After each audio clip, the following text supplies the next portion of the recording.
Praise the Lord. ஆண்டவராக இயேசு கிறிஸ்து நாமத்திலே உங்களை வாழ்த்துகிறேன். தேவனுடைய பிரசன்னமும் கிருபையும் உங்களோடு இருப்பதாக. உபாகம புத்தகத்திலே 28ஆம் அதிகாரம் 14ஆம் வசனம், நான் உன்னை வாளாக்காமல் தலையாக்குவேன், கீழாக்காமல் மேலாக்குவேன். பாருங்க, அநேகருடைய வாழ்வில் இந்த வாழு தலை பெரிய பிரச்சனை. எங்க போனாலும் கீழானவர்கள், இவர்கள் தூரமானவர்கள், ஒதுக்கப்பட்டவர்கள், தள்ளப்பட்டவர்கள். இதை அறிந்த தேவன் இதை எப்படி சரி செய்ய முடியும்? அதுக்கு சில சொல்றாங்க படிப்பு முக்கியம், செல்வம் முக்கியம். ஆனால் ஆண்டவராக தேவன் என்ன சொல்லுகிறார்? நான் உனக்கு விதிக்கிற கட்டளையின்படி நீ நடந்தால், இந்த உபதேசத்தின்படி நடந்தால், நான் உன்னை கீழாக்காமல் மேலாக்குவேன். நிறைய பேருக்கு மேலான ஒரு அதிகாரத்துக்கு வரணும்னு ஆசை, மேலான ஆசுத்தை பெறணும்னு ஆசை. அது எப்பொழுது உங்க வாழ்க்கையில் சாத்தியமாகிறது? இறைவன் மனிதனுக்கு விதித்த அந்த விதியை, அந்த ஒழுக்கத்தை, இந்த ரூல்ஸை யார் ஒருவன் அதை பின்பற்றுகிறானோ அவன் வாழ்க்கையில தான் ஒரு மேன்மையான அதிகாரமான ஒரு ஆசீர்வாதத்தை, நான் உன்னை சகல ஜாதியிலும் உன்னை மேன்மையாக வைப்பேன். அப்ப ஆண்டவர் நம்மளை மேன்மையாக வைக்க வேண்டும் என்றால், அதே உபாகமம் 28ஆம் அதிகாரம் முதல் வசனத்திலே, நீ இந்த கட்டளையின்படி செய்ய கவனம். இரண்டாவது, உண்மையாக செவி கொடுத்தார். இறைவனுடைய போதனையை நம் வாழ்க்கையில கடைபிடிப்பதற்கு, அதை செய்வதற்கு நம்ம கவனம் முக்கியம்.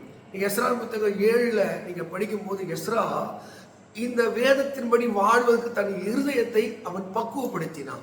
நம்ம இருதயம் இந்த உபதேசத்தின்படி, இந்த சத்தியத்தின்படி மாறுவதற்கு நம்முடைய இதயத்தை நாம் பக்குவப்படுத்துகிற நிலைக்கு என்று நாம் நம்மை மாற்றிக்கொள்கிறோமோ, அப்போதான் இந்த உபதேசம் நம்மளை மாற்று. ஏனென்றால் கர்த்தருடைய வசனம் கண்களை தெளிவிக்கிறது, புத்தியை தெளிவிக்கிறது.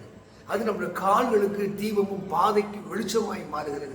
ஒரு மனிதன் எப்படி நடக்க வேண்டும், எப்படி வாழ வேண்டும் என்பதை அழகாய் போதிப்பது கர்த்தருடைய வார்த்தை தான். அதனால இந்த உபதேசத்தை, இந்த சத்தியத்தை யார் ஒருவன் சரியாய் பின்பற்றுகிறானோ அவன் இருளிலே நடவாமல் அவன் வெளிச்சத்திலே நடக்கிறான். ஆண்டவர் அந்த பேதமை விட்டு விளக்குகிறார், அடிமைத்தன வாழ்வு விளக்குகிறார். அவனுக்கு ஞானத்தையும் அறிவையும் உபதேசத்தையும் சத்தியத்தையும் போதிக்கிறார். அதுதான் நீதிமொழிகள் அங்க 6:14 சொல்கிறது, கட்டளையே விளக்கு, வேதமே வெளிச்சம், போதக சிக்ஷை அது ஜீவனுக்கு போகிற வழி. அப்போ ஒரு மனிதன் ஒழுக்கத்துக்கு போகிற வழியை எப்படி அவன் அடைகிறான், கண்டுபிடிக்கிறான் என்றால், இறைவன் காட்டுகிற போதனின் வழி, உபதேசத்தின்படி எந்த ஒரு மனிதன் சரியாய் நடக்கிறானோ அவன் கீழாகாமல் மேலாகிறான், வாளாகாமல் தலையாகிறான். ஒரு தலைமையை அவன் கையில் தருகிறார், மேலான அதிகாரத்தை தருகிறார். யோசேப்பை பற்றி படிக்கும் போது 17 வயதிலே சொப்பனம் கண்டான். ஆனால் 17 வயதிலே அங்கே ஆதியாகமம் 37:3-4 படிக்கும் போது தன் சகோதரன் செய்த துன்மார்க்கத்தை தன் தகப்பனிடத்தில் சொல்லி வருவான். அவனது துன்மார்க்கமான பாவமான வாழ்க்கை 17 வயதிலேயே அவனுக்கு அறவே பிடிக்கல. ஏன் தெரியுமா? அவன் இதயத்திலே கர்த்தருடைய வார்த்தை இருக்குது. சங்கீதம் 119 நீங்க 9-11 வசனம் படிக்கும்போது, வாலிபன் தன் வழியை எதனாலே சுத்தம் பண்ணும். அப்போ ஒரு வாலிபன் வழி சுத்தமாய் மாறும்போது, அவன் பரிசுத்தமாய் மாறும்போது அவன் அடைவு நன்மை அடைகிறான். எப்படி மாறும் என்றால், உங்களுடைய வேத வசனத்தின்படி தான். இந்த வேத வசனம் உள்ளத்தில் யோசேப்பு வாழ்க்கை இருந்ததுங்க.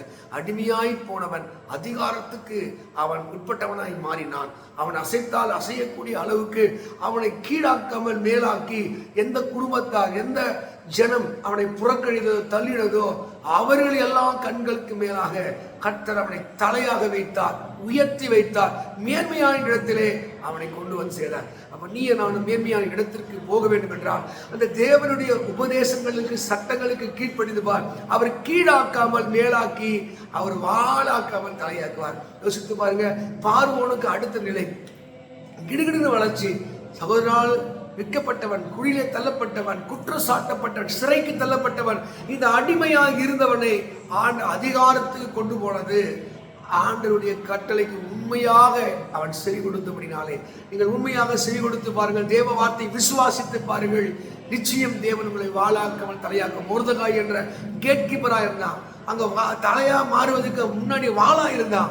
கர்த்தர் அவனை தான் தலையாக மாற்றினான். இப்படி சொல்லிக்கொண்டே போகலாம். உங்க வாழ்க்கை சிறந்திருக்கு. கர்த்தர் உங்களை ஆசீர்வதிப்பாராக. இந்த உபாகமம் 28:14 படி உங்களை வாளாக்காமல் தலையாக்கி, கீழாக்காமல் மேலாக்கி உங்களை சிறந்திருக்க தேவன் செய்வாராக.